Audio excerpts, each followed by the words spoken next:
বিতর্ক আর মাঠে মেজাজ হারানোর অপর নাম হোসে মরিনহো। নানা কারণে হরহামেশাই থাকেন খবরের শিরোনামে। এবারও হয়নি তার ব্যতিক্রম। হারের ধাক্কা সামলাতে না পেরে প্রতিপক্ষ কোচের উপরই রাগ ঝাড়লেন সাবেক এই পর্তুগিজ ফুটবলার। তুরস্কের কাপ প্রতিযোগিতার কোয়ার্টার ফাইনালে মুখোমুখি হয়েছিল গালাতাসারে ও ফেরেনবাচে। সেই ম্যাচে 2-1 গোলে জেতে গালাতাসারে। আর তখনই মেজাজ বিগড়ে যায় ফেরেনবাচের কোচ হোসে মরিনহোর। দৌড়ে গিয়ে গালাতাসারের কোচ ওকান বুরুকের নাক চেপে ধরেন চ্যাম্পিয়ন্স লিগ জয়ী এই কোচ।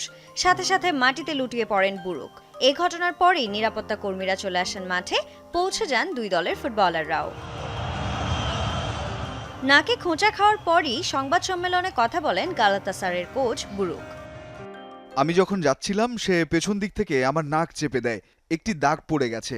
অবশ্যই এটা ভালো কিছু নয়। আমি বাড়িয়ে কিছুই বলবো না, তবে এটা বুক ফুলিয়ে বলার মতো কিছু নয়। এমন কাণ্ডকে ভালো চোখে দেখছেন না গালাতাসারের সহসভাপতি মেতিন ওজতুর্ক।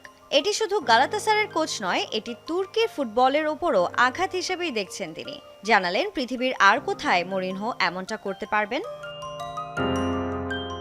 এর আগেও তুর্কি ফুটবলে যোগ দিয়ে ঝামেলায় জড়িয়েছেন 62 বছর বয়সী মরিনহো। গত ফেব্রুয়ারিতে গালাতাসারের বিপক্ষে ফেরেনবাচের ম্যাচ শেষে বর্ণবাদী মন্তব্য করার অভিযোগ আনা হয়েছিল মরিনহোর ওপর। গালাতাসারের দাবি, ডাগ আউটে থাকা তাদের খেলোয়াড়দের মরিনহো বলেছিলেন, বানরের মতো লাফালাফি করছো কেন। অবশ্য এই অভিযোগ উড়িয়ে দিয়ে উল্টো গালাতাসারের বিপক্ষে ব্যক্তিগত আক্রমণ করায় মামলা করেছিলেন মরিনহো।